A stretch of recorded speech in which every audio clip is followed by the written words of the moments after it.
Konnichiwa, watashi wa dannphan desu. Dannphan channel e yokoso. Now some of you might be asking, dannphan, why are you doing the intro in Japanese? Well, check your watch, fucko. It's Manga Monday. Yes, it's a thing now. We're doing a Manga Monday, where I'm gonna tell you a little bit about a new manga that I've been reading on the Manga Plus app, which is an app that I would actually recommend, unlike the K-Manga or Manga Up. Don't get those. Definitely check out Manga Plus though if you wanted to check in on new manga coming out and read them early, or if you just wanted to keep up with a current series that's out now. Probably the best app to do it at this moment is Manga Plus. That's the one that I'm straight up recommending to all of you. And one of the newer manga out that I have been reading is Jinrui-Shoku, Blight of Man. Despite it only having 9 chapters, I was thinking, oh, should I wait for it to get more chapters till I actually start recommending this? Should I be very deep into the series? But I decided, you know what, I'm just gonna tell you about it, tell you what I think about it so far, even though it is fairly new, like a newborn baby still walking. But I have been enjoying it a lot, and I see a lot of potential in the writing, despite it being a pretty weird story overall, I gotta say. But without further ado, let me tell you what this manga is all about. In a world where there are some weird instances of people turning into mummies, mummified corpses that are also cannibals and a threat to peace as we know it. Although nobody knows what exactly causes people to turn into these mummied zombie people. There's a theory that there's some sort of, perhaps, supernatural reason. But we start off in, I believe, middle school? Who knows the ages of these characters sometimes. We start off with our main character, who is kind of a popular boy at school, and he also can see the ghosts of the dead. Yes, it's just kind of thrown in there, but I'll let it slide because it comes into play later.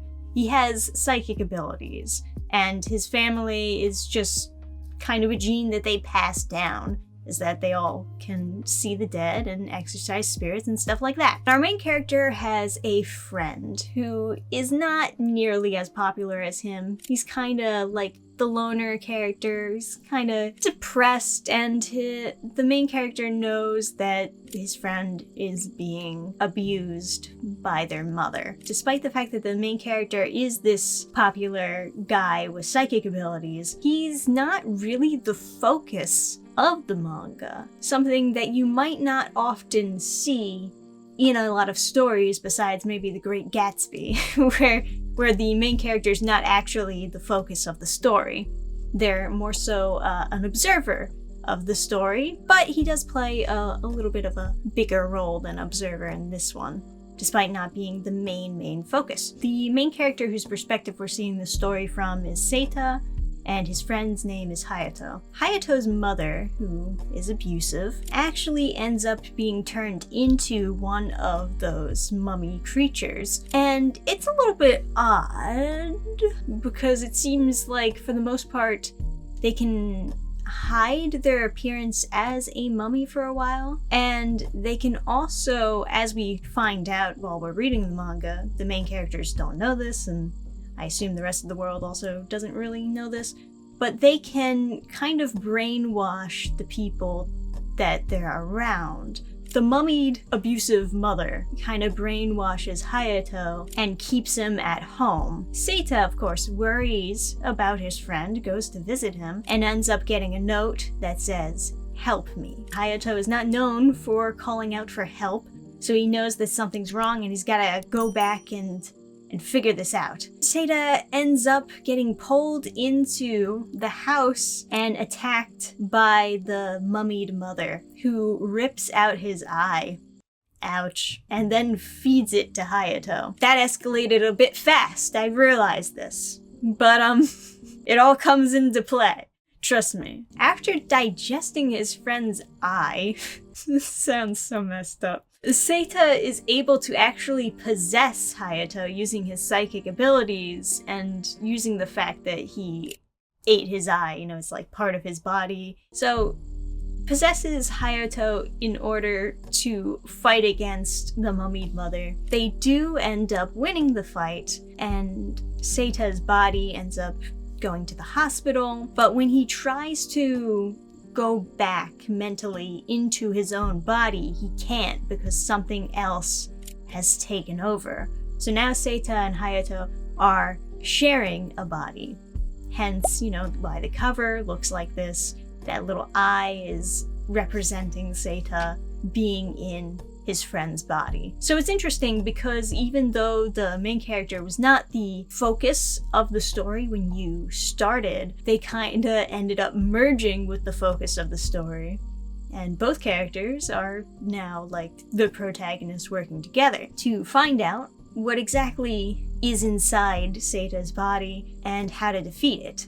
And as we get further into the story, of course, we are introduced to an organization. There's always like an organization that's fighting against whatever supernatural threat is going on here. So it's pretty interesting, and I've been pretty into this manga series so far.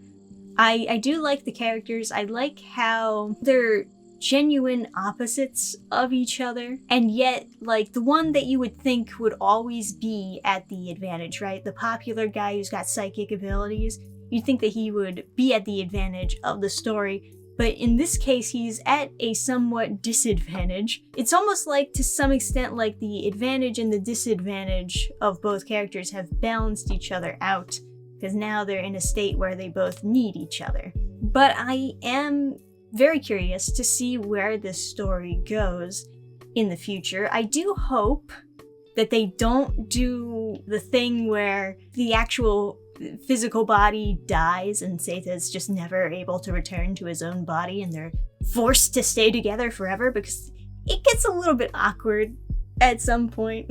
They're introducing like romantic options for Hayato, which I'm all for, but it's kind of awkward when you're sharing a body with your friend who's also like experiencing these types of things with you. I do hope that eventually in the story, Seita returns to his own body and there's no weird ass degeneracy. There's no threesomes in the future, please. For combat reasons, it's kind of cool. One with like psychic abilities and one just there to be the body.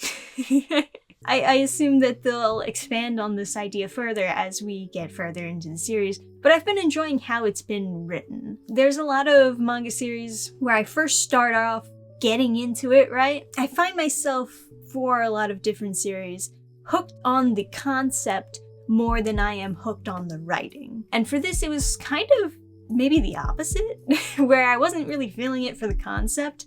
This is not something that I would normally pick up and read, but when I started reading it, I really enjoyed the writing side of it. I ended up warming up to the concept as well.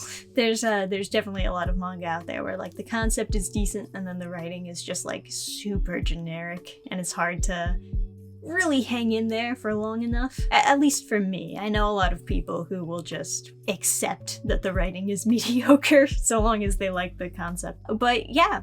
So this is a good one that I can recommend. Obviously, it gets a little intense with the cannibalism factor in there.